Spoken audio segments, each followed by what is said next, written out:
Muito boa noite a todos que me ouvem, todas as irmãs também. Hoje é dia 8 de novembro de 2023, até que o Senhor tem nos ajudado. E hoje ainda nós continuamos com as cartas pastorais da Igreja Presbiteriana do Brasil. As cartas pastorais são pronunciamentos da Igreja que visam dar alguma orientação para a Igreja em determinado momento, em determinados assuntos. Nós vimos a carta pastoral sobre o Espírito Santo, que foi escrita em 1995, porque naquele período existia um movimento muito forte de pentecostalismo e neopentecostalismo, e a igreja precisava dar um norte sobre este assunto para muitas congregações e seus presbitérios. Depois nós vimos a carta pastoral, que trata sobre a liturgia, a maneira como o culto deve ser construído. Vimos que dança litúrgica não funciona, que a diferença entre elementos de culto e também de circunstâncias de culto. E agora nós vamos para a nossa terceira carta pastoral. Essa é a carta pastoral sobre o dízimo. Então, a ideia aqui é que tenhamos alguns esclarecimentos sobre as questões dizimais. Existem muitas ideias acerca desses assuntos. Se você pesquisar na internet, eu peço até que não faça, porque haverá vários tipos de pronunciamento, às vezes sem nenhuma base bíblica. E a Igreja Presbiteriana então fez a sua carta pastoral sobre o dízimo em 2018 para dar um norte. Como é que deve se dizimar? Por que dizimamos?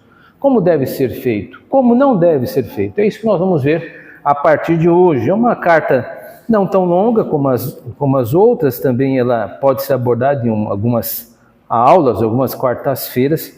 Nós vamos começar hoje com ela por meio da introdução, tópico 1 e tópico 2. Nós veremos isso hoje e após nós terminarmos de ler e fazermos algumas observações, nós vamos nos debruçar mais aqui de uma maneira mais à vontade com as pessoas que aqui estão. Mas todos que me ouvem agora, inclusive por internet, podem aproveitar a exposição desta carta pastoral sobre o dízimo da Igreja Presbiteriana do Brasil. Lembrando que esse texto facilmente encontrado na internet, você pode entrar, colocar no site de busca e você terá o texto, assim também como você pode entrar no site da IPB e você também conseguirá encontrar lá esse texto. Então, vamos lá. Introdução. Diz assim: a bênção de poder contribuir com as primícias de toda a renda através da entrega sistemática do dízimo não parece ser hoje uma prática livre de críticas e de reservas por parte de muitos cristãos. Numa época marcada por muitas falcatruas, desvio de verba, inclusive no cenário religioso, muitos estão desacreditados ao ouvir falar de doações, contribuições, dízimos e ofertas.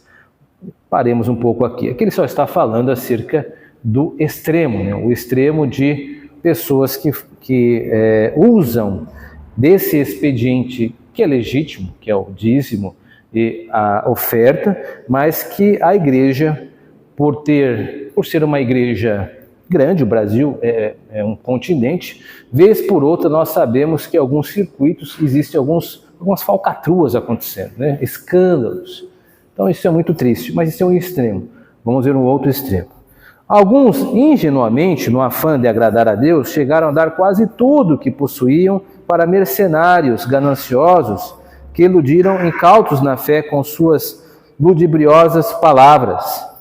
Do outro lado, existem aqueles que, justificados por esses abusos e tão apegados aos seus recursos, negam qualquer tipo de contribuição a quem quer que seja, excetuando, é claro, a si mesmo. Então nós temos, de um lado, pessoas mercenárias e o círculo evangélico, por vezes se presta a ter pessoas dessa estirpe.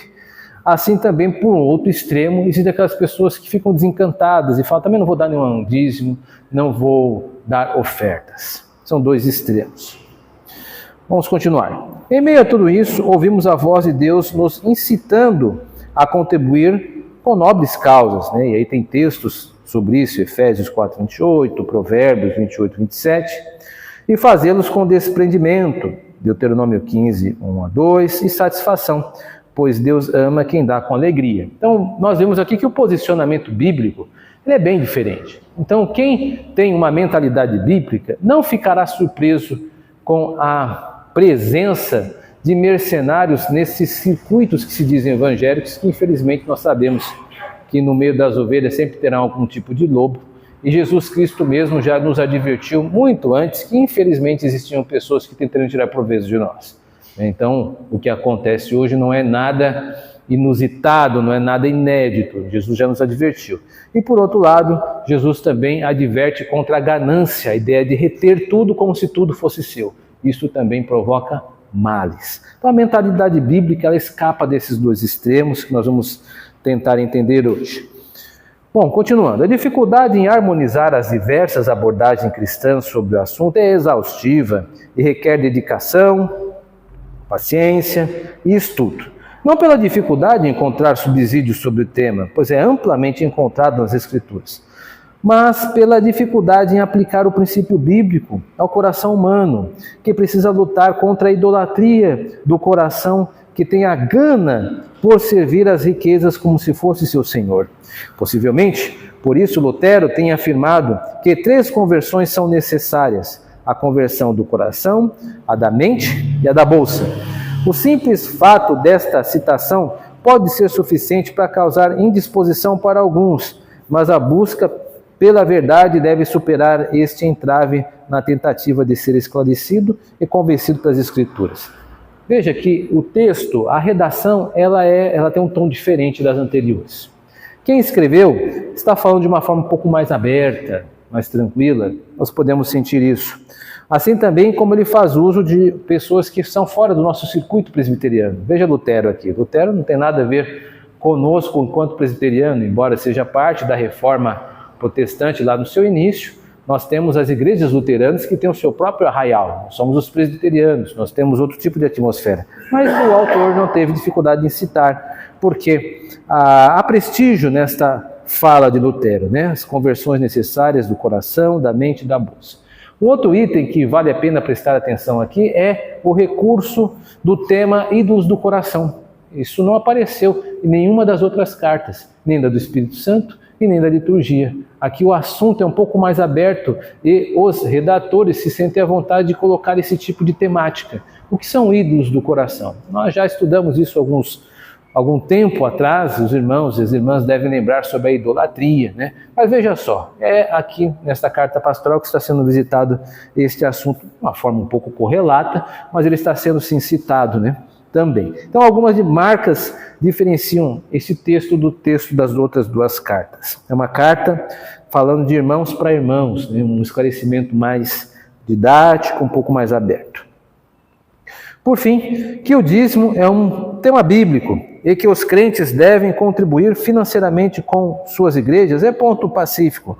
Mas isso não exclui aqueles que consideram o dízimo apenas como uma prática veterotestamentária, alegando que no Novo Testamento o cristão é livre de todo o legalismo mosaico e, portanto, deve contribuir espontaneamente conforme tiver proposto no coração. Lá está em 2 Coríntios 9,7, que é um texto acionado por essas pessoas que defendem essa tese. Por isso, um estudo preliminar sobre o assunto torna-se necessário e esclarecedor. Então, nós vamos começar hoje a tratar sobre dízimos e ofertas de uma forma muito tranquila, sem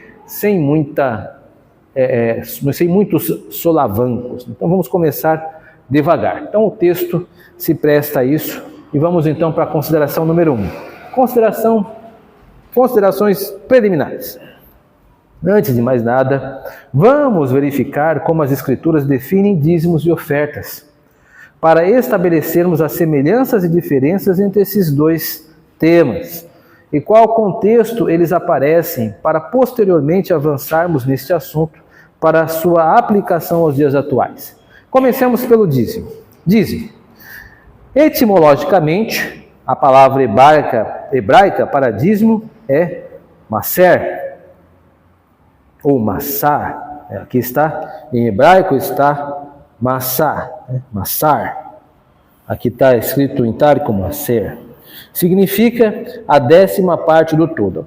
Lembrando que etimologia é o estudo da origem das palavras. Então, quando abordo um assunto etimologicamente, eu estou buscando os termos da palavra, a origem da palavra. Então, a origem da palavra hebraica do dízimo está sendo aqui desnudada, explorada, e é a 10ª parte de um todo. Então, o dízimo, o que significa dízimo? Dízimo é 10%, a 10ª parte. Então, quem disse que tem que ser 10%? A própria palavra dízimo significa 10%. Dízimo, a 10ª parte.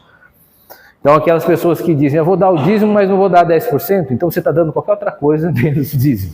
Dízimo literalmente é 10%. Se você tem 9 barras de chocolate, você dá uma barra de chocolate, você deu a 10ª parte.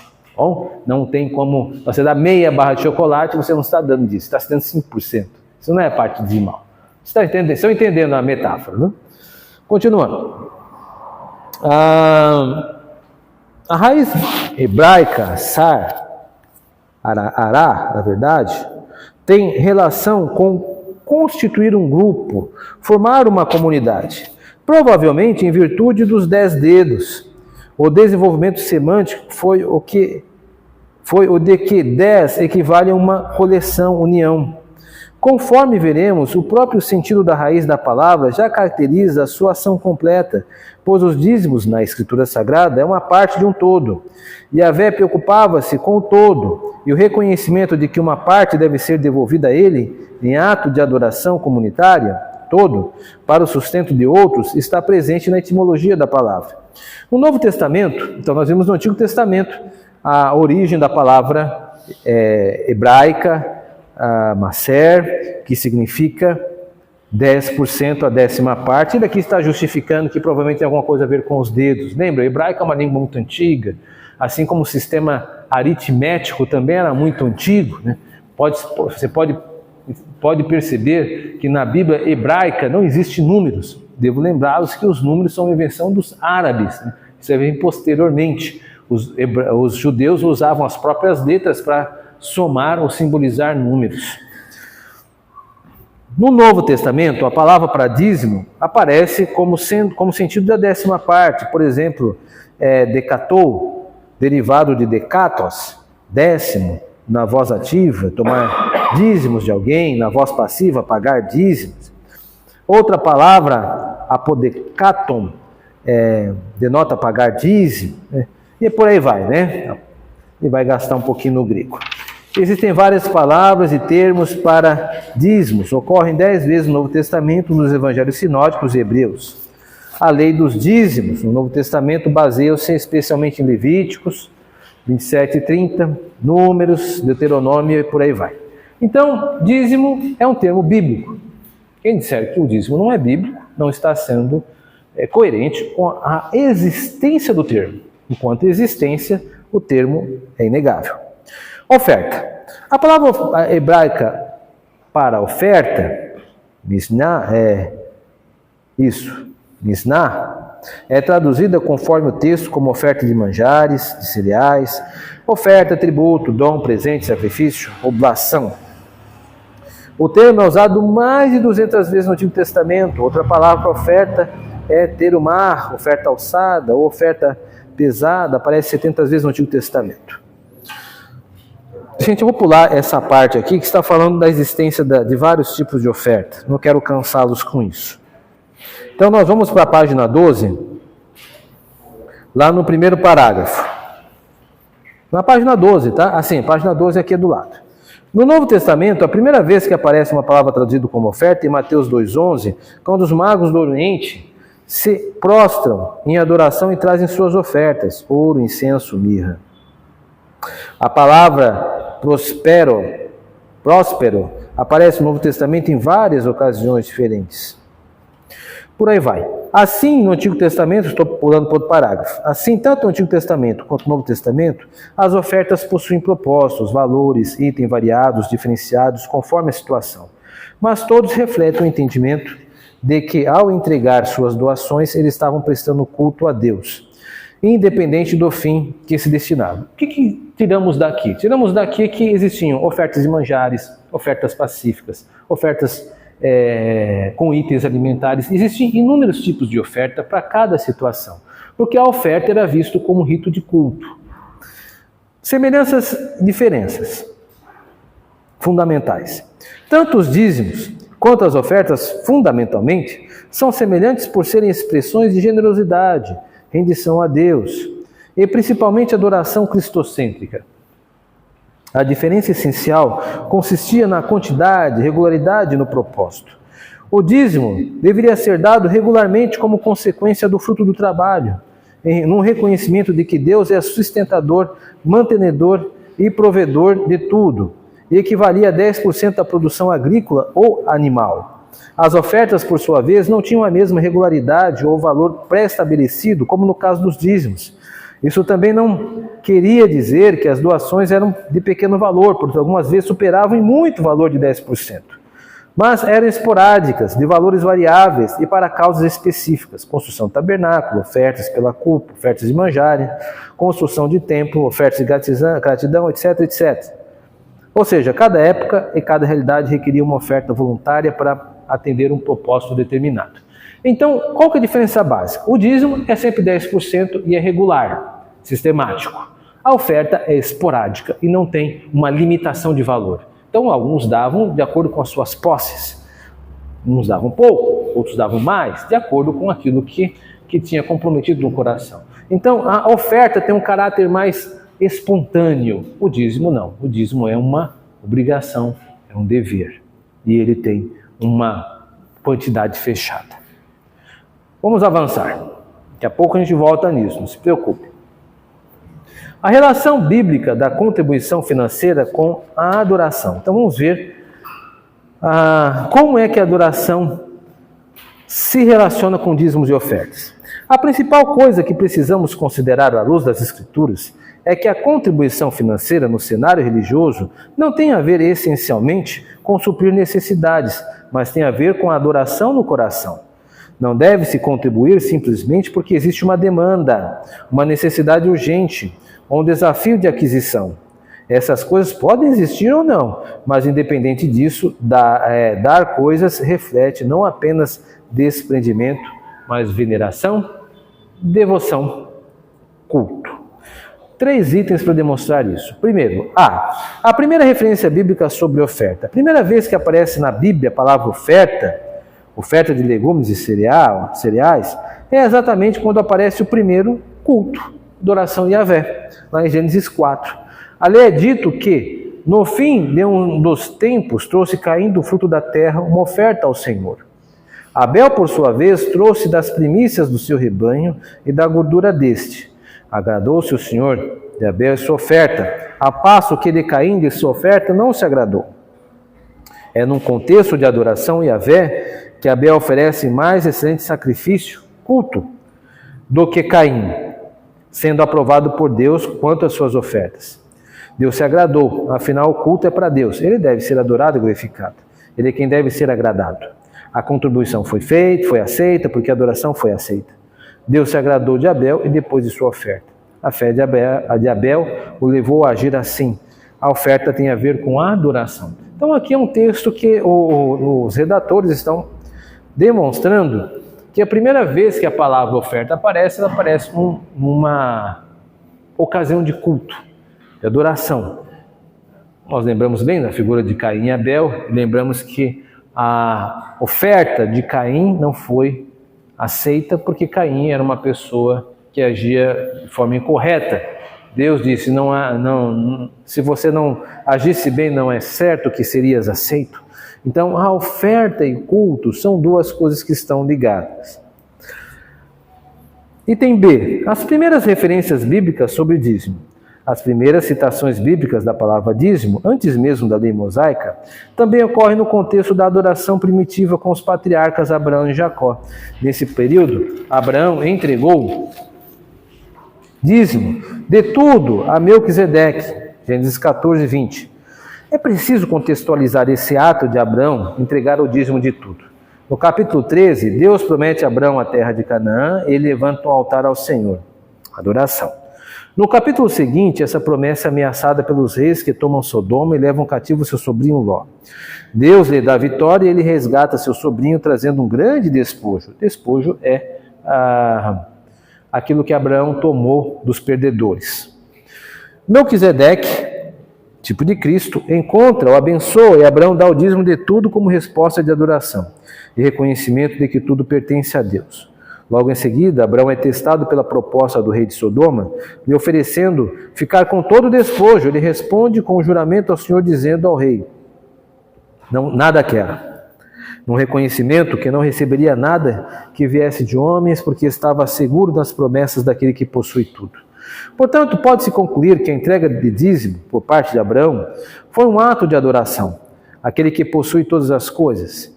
No capítulo seguinte, o Senhor ratifica a aliança segundo as promessas feitas no capítulo 13, da qual Abraão deu testemunho de fé, dando dízimo, especificando o seu plano glorioso de redenção em Cristo. Assim, o dízimo está inserido na aliança e na mensagem de que Deus possui tudo, deseja e quer ser esse reconhecimento dos filhos da aliança, como fez Abraão, como atitude de total dependência dele, reverente adoração.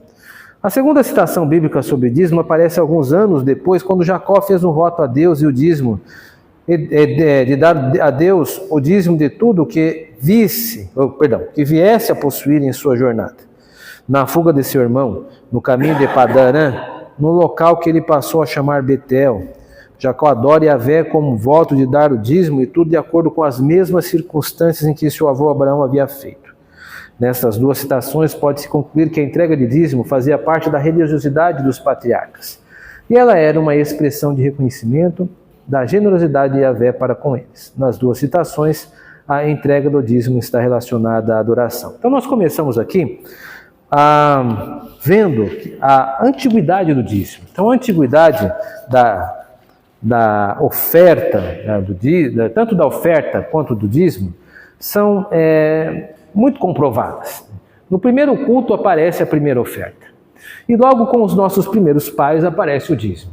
Abraão dá o dízimo a Melquisedeque, que simbolizavam, ou era, na verdade, de fato, o sacerdote da época, e Abraão paga a Melquisedeque o dízimo. Assim como Jacó também promete dar o dízimo como sinal de adoração. Então, o que precisamos saber agora, nesse primeiro momento em que nós estamos estudando essa carta, é que o dízimo é o extrato, é o chão, é da onde começa a nossa adoração. Então, as nossas posses têm a ver com Deus. Tudo que recebemos vem de Deus. E é por isso que nós entregamos o dízimo. O dízimo, ele transcende a ideia de posse deste mundo e ele visualiza alguém maior, né? Há um doador. Há um doador que dá a nós donatários e donatárias, quer dizer, pessoas recebedoras. Todos nós aqui somos recebedores e recebedoras das bênçãos de Deus. A partir do momento onde nós damos uma parte ou devolvemos aquilo que é de Deus, nós então demonstramos fé nas poderosas obras de Deus e de que Ele é o nosso Deus e nós pertencemos a Ele, assim como tudo que temos. Que Deus nos abençoe. E agora nós ficaremos aqui na igreja discutindo mais esse assunto, e você que nos ouve pode aguardar a próxima lição na próxima quarta-feira. Que Deus nos abençoe. Amém.